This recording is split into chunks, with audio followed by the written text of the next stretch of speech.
Okay, so most of us think we know the story of Custer's last stand, right? But what if the version we all learned is, well, more of a carefully constructed myth than the real story? Let's dive into what really happened at the Battle of the Little Bighorn, a brutal, complicated clash that went down on the plains of Montana back in 1876. Right from the very beginning, you can see the divide. For the U.S. Army, it was the Battle of the Little Bighorn, a total, shocking defeat. But for the Lakota, Cheyenne, and Arapaho people, it was the Battle of the Greasy Grass, a huge, monumental victory.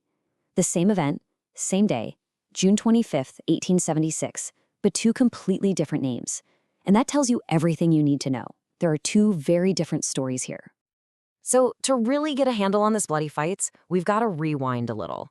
This battle didn't just pop up out of nowhere. It was the explosive endpoint of years of broken treaties, growing anger, and basically two worlds on a collision course. Yeah, this wasn't some isolated skirmish. It was really the boiling point of what's called the Great Sioux War of 1876. The U.S. government was trying to force all the Plains tribes onto reservations, but a lot of them, led by incredible figures like Sitting Bull and Crazy Horse, were just not having it. And at the heart of it all, land, resources, and, you guessed it, broken promises. The Fort Laramie Treaty of 1868 was supposed to guarantee the Lakota their sacred Black Hills forever. But then gold was discovered. A flood of prospectors poured in. The U.S. government pretty much looked the other way, and then demanded the tribes either sell the land or prepare for war. So, with the stage set for a major conflict, let's take a look at the two sides that are gathering out there on the plains. And this isn't just a clash of armies. It's a collision of two completely different cultures, two completely different ways of seeing the world. Wow, just look at this comparison. The difference is stark, and not just in the numbers. You have the 7th Cavalry, led by the famous, or infamous, Civil War hero George Custer. They're a professional army with a clear mission.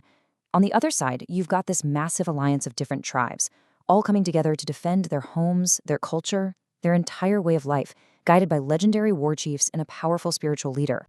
And this is so important to understand. For the Native American side, this gathering was deeply spiritual. Just a few weeks before the battle, during a sundance, a really sacred ceremony, the Hunkpapa Lakota leader Sitting Bull had this powerful vision. He saw soldiers falling upside down like grasshoppers, right into their camp. This vision was electrifying. It gave the tribes immense confidence that they would be victorious. All right, so with that as the backdrop, Custer and the U.S. Army are marching forward. But they're operating on a whole set of assumptions that are about to prove tragically, fatally wrong. They were walking into a fight they just did not understand.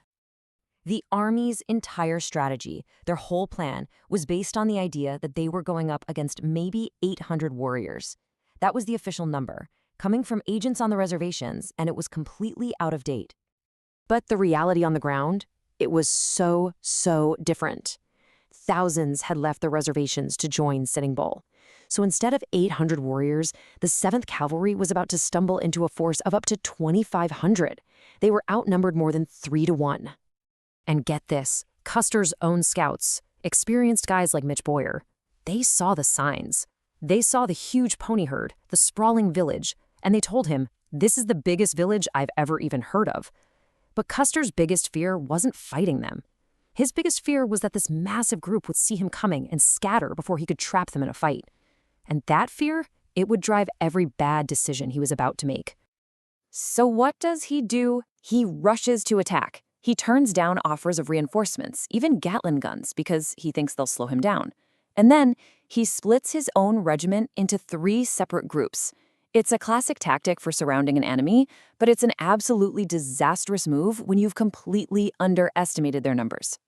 And that brings us to the battle itself. A messy, brutal fight that unfolds in a few different phases across this huge landscape. This is where all those miscalculations finally met a very harsh reality. So Custer's big idea was this classic hammer and anvil attack. He sends Major Reno in to hit one end of the village, that's the hammer. Meanwhile, Custer's going to swing around and hit the other end, that's the anvil. The problem was his forces were way too spread out, especially Captain Ben Teen's group, which he sent on this wide-ranging scout that basically took them out of the fight from the get-go. Well, that first part of the attack was a complete disaster. Reno's men charge the village, but warriors just swarm out like bees from a hive. Reno is stunned by the sheer number of them. His own scout, Bloody Knife, gets shot and killed right next to him. He panics and orders a retreat, and that retreat just collapses into a bloody, chaotic rout. His command is shattered, and now Custer's battalion is completely on its own. You can almost feel the panic setting in when you read this. As Custer moved north, he must have realized the enormous scale of what he was up against. He sends this desperate message to Benteen, practically begging him to come quick and bring the ammunition packs. But by the time Benteen gets the note and meets up with what's left of Reno's men, it's already far too late. So what happened to Custer and his 210 men? Well, that's the thing. It's shrouded in mystery. Not a single American soldier from his immediate command survived to tell the tale. The story we have has been pieced together from often conflicting Native American accounts and modern-day archaeology. And what you find are two completely different narratives of Custer's final hour. Native accounts say the fight was surprisingly quick and chaotic, lasting, as one warrior put it, as long as it takes a hungry man to eat a meal. They talk about warriors led by Crazy Horse just overwhelming the soldiers, causing total panic. The American myth that came later, though, it painted a picture of a heroic, organized defense with every soldier fighting bravely down to the last man. The battle was, without a doubt, a stunning victory for the tribes, a moment of powerful, unified resistance. But in a tragic twist of irony, that very victory would end up speeding up their downfall and give birth to one of America's most powerful myths. The U.S. losses were just staggering. For Custer's direct command, it was total. All told, 268 soldiers and scouts were killed, including Custer himself, 2 of his brothers, his nephew, and a brother-in-law. On the other side, Native American casualties, while of course devastating to their families, were much, much lower.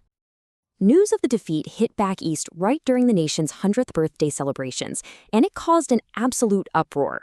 The U.S. government's reaction was swift and brutal. Congress used the defeat to pass something called the Sell or Starve Act, cutting off food rations until the starving tribes gave up the Black Hills. The army flooded the plains with thousands more soldiers, and within a year, the war was over. And this is where the story of a catastrophic military blunder gets masterfully spun into the legend of Custer's last stand. A key person in all this was Custer's widow, Libby. For the next 50 years, she fiercely defended her husband's memory, helping create that iconic image of a heroic martyr that would dominate American paintings, books, and movies for decades. Which brings us to the big question the battle leaves us with, even today. The Battle of the Little Bighorn, or the Battle of the Greasy Grass? It wasn't just a fight for land. It was, and still is, a battle over memory itself. It reminds us that the stories we tell, the myths we create, they aren't just about the past. They have a powerful way of shaping our present and our future.